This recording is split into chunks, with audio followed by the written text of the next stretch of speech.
have you had to adjust your creative approach, your creative leadership, having worked in three very different countries and continents? Yeah.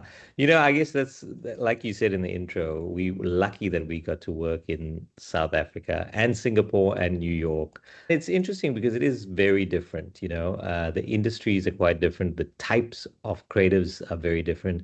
I think growing up in South Africa, I still haven't found a more enthusiastic bunch of creatives. Even now, being at Cannes recently, and I've met up with the whole South African branch, and they still as passionate about and hungry to do great work as ever.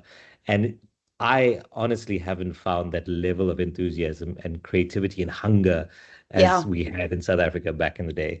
New York was similar, but also a little bit more corporate. But I found like in those three countries and cities, it wasn't necessarily about trying to get people to share their opinions. It was about just allowing them and creating the platform to do that, and then sometimes pulling people back because they'll be going too far, which is great. That's the kind of thing you want to have. Singapore, as you would have known as well from working there, is slightly different in that it's a quieter, sort of more reserved setup with creatives. Back in the day, there was a history of the sort of expat CDs or ECDs coming in, Yeah. and they were these dictator types who were just like sort of like, this is the way we do it, and da da da da da.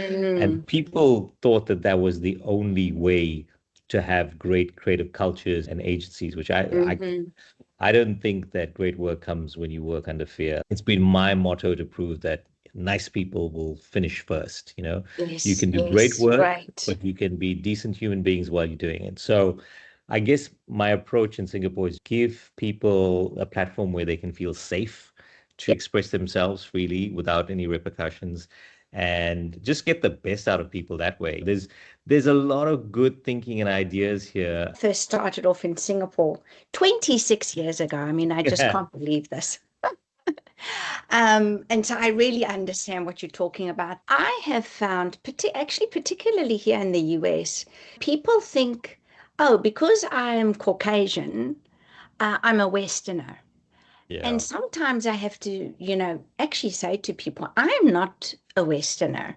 I'm from Africa. And, we in South Africa, we've got our Ubuntu philosophy.